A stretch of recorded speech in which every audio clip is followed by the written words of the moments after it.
Remember when I said during the Peloponnesian War that there was so much internal fighting that they were weakening themselves, the Greek city-states? Well, the people in the north, the Macedonians, remember them? They see this as an advantage, and they take advantage.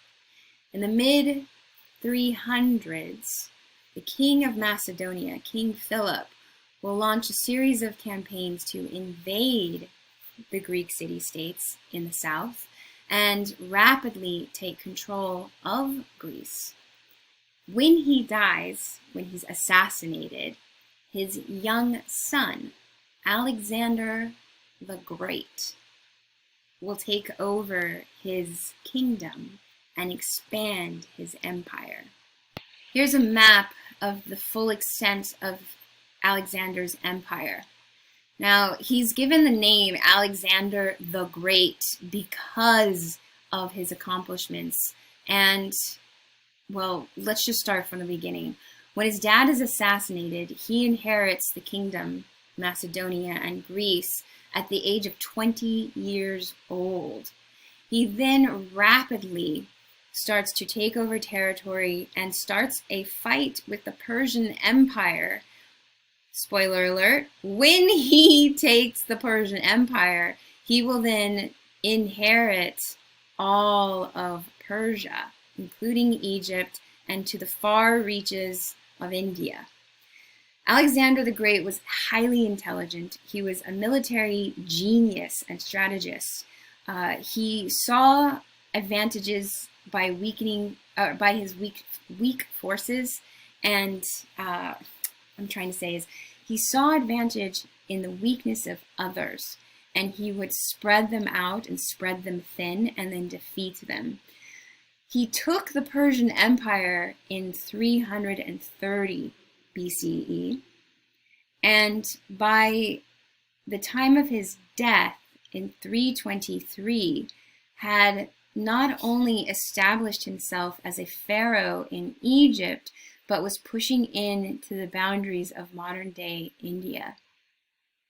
He died in 323 of what we think to be typhoid fever or malaria while he was in his area of Babylon. He was preparing to invade the Arabian Peninsula at that time.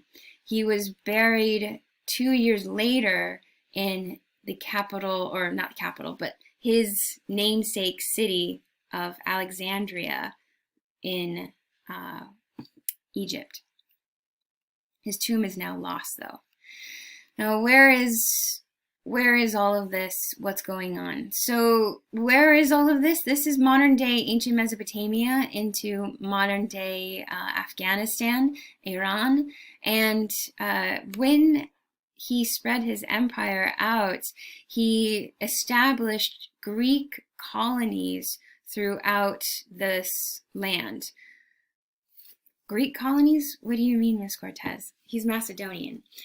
Like I said before, the Canadian and American, they share a lot of similarities, and Macedonia had absorbed a lot of the Greek language, culture, writing, art, architecture, and Alexander, wanting to then establish a more firm Greek world in his country or empire beyond the Greek borders, he would fund for Greeks to colonize or create colony cities in the far reaches of his empire. The official language of his empire was Greek, and to show your allegiance to Alex, to show your dedication to him, you would often establish your colony somewhere in the far reaches and then name it after him, Alexandria. So that's why we have so many Alexandrias. There's Alexandria in Egypt. There's an Alexandria over here, over here, over here. These are just ways to then ingratiate yourself with your emperor. He also encouraged intermarrying of the people with the Greek.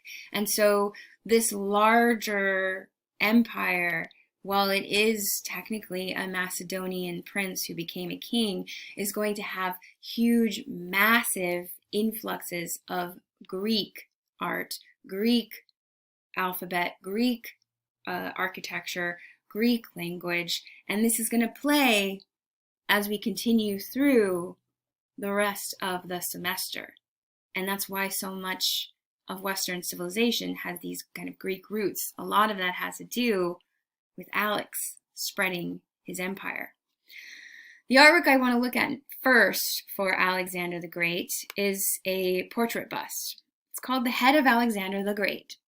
And we believe this to be Alexander the Great, although we don't have the original base for this portrait bust. But it resembles Alex as he described himself, as others did, and how he liked to be seen. Well, what do we see here? He liked to be seen as a young man. Well, he was a young man, and here we see a young, fresh-faced guy. He was known for these deep-set eyes, this kind of heavy brow line, and we see that here.